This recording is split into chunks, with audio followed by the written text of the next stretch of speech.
My name is Paul Lang. As long as I can remember, I've been working with hand tools.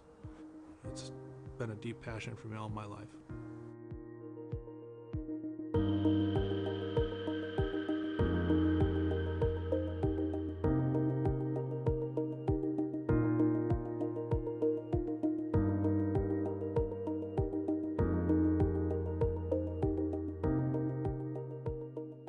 Working with my hands has always given me a sense of pride for creating something.